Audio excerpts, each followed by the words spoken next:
आज तक इस सृष्टि में कोई ऐसा पैदा नहीं हुआ जो गोरखनाथ के बढ़ते हुए कदमों को रोक सके। मैं तुम्हें पुनः चेतावनी देती हूँ, रुक जाओ, वरना मैं तुम्हें मौत के घाट उतार दूंगी। अगर तुम में इतना ही साहस है तो अपनी मायावी शक्तियों को समेटकर हमारे सामने आओ। उसके बाद पता चलेगा कि कौन किसको मौत के घाट उतारता है। हमारे सामने आओ। तो ठीक है गोरखनाथ, मैं आ रही हूं, तुम्हारी मौत बनकर।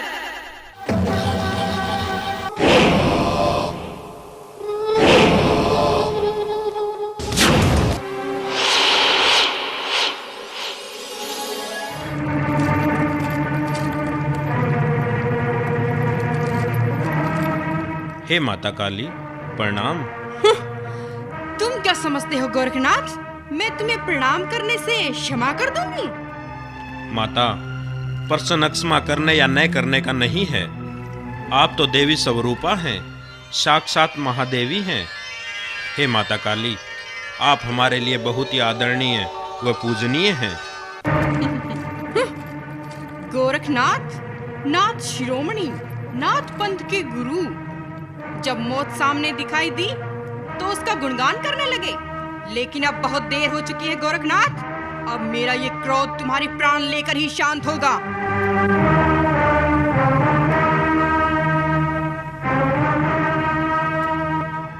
हे माता काली, आप मुझ पर इस तरह क्यों क्रोधित हो रही हैं? मैं उसका कारण जानना चाहता हूँ। सब कुछ जानते हुए भी अनजान मत बनो गोरखनाथ। क्या तुम्हें इतना भी ज्ञात नहीं कि ये मेरा क्षेत्र है, और जो कोई मेरे क्षेत्र या मेरे मंदिर में प्रवेश करता है तो पहले उसे मुझे प्रसन्न करने के लिए एक इंसान की बलि देनी पड़ती है। अगर जो कोई ऐसा नहीं करता तो मैं उसके शरीर के छोटे छोटे टुकड़े कर स्वयं ही उसकी बलि ले लेती हूँ।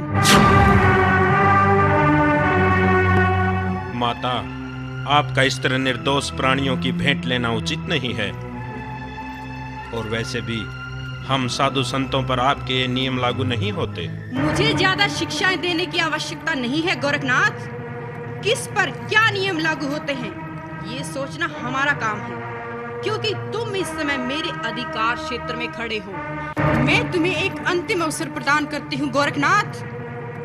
अगर तुम अपने प्राणों की रक्षा चाहते हो तो तुरंत एक शिष्य की भेंट मुझे दो, ताकि मेरा क्रोध शांत हो सके।